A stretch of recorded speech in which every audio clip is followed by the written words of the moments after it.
Assalamualaikum warahmatullahi wabarakatuh. Perkenalkan, nama saya Ariela Sheva, NRP 2018-230021, dan saya merupakan mahasiswa Ilmu Hubungan Internasional di IISIP Jakarta atau Institut Ilmu Sosial dan Politik dan Ilmu Politik Jakarta. Dan dalam kesempatan ini, saya akan membahas mengenai dampak MNC atau Multinational Corporation di negara tujuan atau host country. Dan video ini dibuat guna memenuhi tugas dari mata kuliah pengantar Ekonomi Politik Internasional atau PEPI. Kemudian, apa sih yang dimaksud dengan Multinational Corporations atau MNC? Nah, multinational corporations adalah sebuah organisasi ekonomi yang melibatkan diri dalam kegiatan produktif di dua negara atau lebih. Dan pada umumnya, multinational corporations ini memiliki markas besar di negara asalnya, yang kemudian mereka melakukan perluasan di ke negara lain dengan membangun usaha atau membeli berbagai aset usaha atau membuka cabang di negara tersebut. Dan apa aja sih contoh dari MNC atau Multinational Corporations yang sering kita temui? Contoh dari MNC atau Multinational Corporation yang sering kita ketemui khususnya di Indonesia yaitu ada McDonald's, KFC, Starbucks, Google, Samsung, Adidas, Nike, dan sebagainya. Kemudian, dalam hubungan internasional, multinational corporations atau MNC merupakan sebuah fenomena yang sangat berpengaruh dalam perdagangan global dan juga perkembangan perekonomian dunia.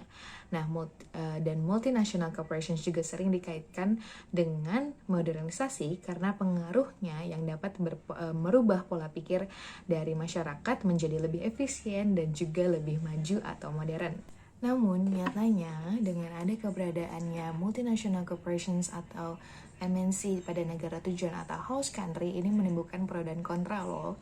Nah, karena tidak hanya menimbulkan hal positif, melainkan juga negatif pada negara yang dituju. Nah, teman-teman, walaupun kehadiran dari multinational corporations atau MNC di suatu negara tujuan atau host country itu sangat kontroversial, ternyata multinational corporations itu juga memiliki dampak yang positif atau juga keuntungan bagi si host country atau negara tujuan loh. Nah, keberadaan dari MNC ini merupakan bukti nyata dari adanya Foreign Direct Investment atau FDI, dan ketika adanya FDI ini sangat menguntungkan pemerintah dari si host country tersebut. Maka begitu pula yang dialami oleh daerah-daerah di host country yang tersebut.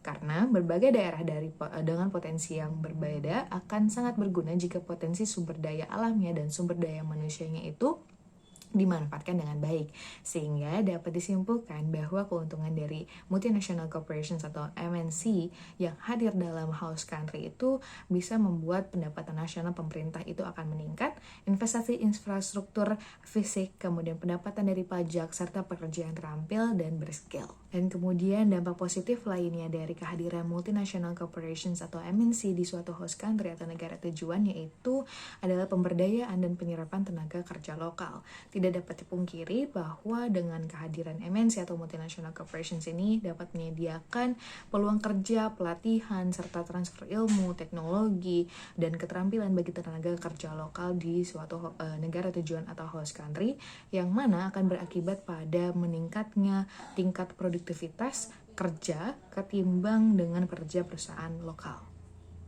Seperti yang sudah dijelaskan sebelumnya, bahwa keberadaan dari multinational corporations atau MNC di host country atau negara tujuan itu tidak hanya berdampak positif, namun juga ada dampak negatifnya.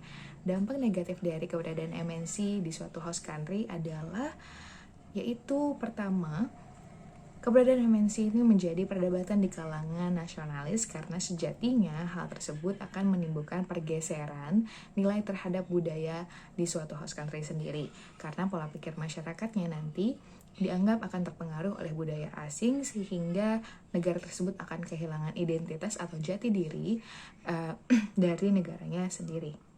Kemudian, sisi negatif lainnya dari keberadaan multinational corporations atau MNC di suatu negara tujuan atau host country yaitu apabila adanya kelalaian akan pengawasan dari pemerintah host country akan terhadap perusahaan multinational corporations atau MNC ini, dan juga tidak terdapat terkontrolnya perusahaan multinational corporations atau MNC di suatu negara host country atau negara tujuan, akan terjadinya gesekan dengan perusahaan domestik di host country tersebut. Nah, gesekan ini terjadi karena pemerintah yang tidak bersikap tegas akan justru mematikan keberadaan perusahaan domestik atau lokal, dan nantinya berakibat perusahaan multinasional atau MNC akan mendominasi di negara host country tersebut. Dan dampak buruknya jika multinational corporations atau MNC tersebut lebih mendominasi di negara tujuan atau host country dibanding daripada perusahaan domestik atau lokal itu adalah negara host country atau negara tujuan tersebut menjadi lebih bergantung kepada perusahaan multinasional atau MNC tersebut, karena perusahaan multinasional tersebut juga memiliki modal yang cukup besar. Jadi menurut kalian dengan keberadaan multinational corporation di suatu negara tujuan atau host country ini lebih berdampak ke negatif atau lebih berdampak ke positif? Nah, kalian bisa mengutarakan pendapat kalian di kolom komentar ya. Dan sekian pembahasan mengenai dampak dari multinational corporations di host country atau negara tujuan menurut versi saya. Dan jika apabila ada banyak kesalahan dalam pengutaran kata dan juga penjelasan dalam pembahasan dalam video ini, saya minta maaf. Dan semoga video ini bermanfaat ya. Terima kasih. Wassalamualaikum warahmatullahi wabarakatuh.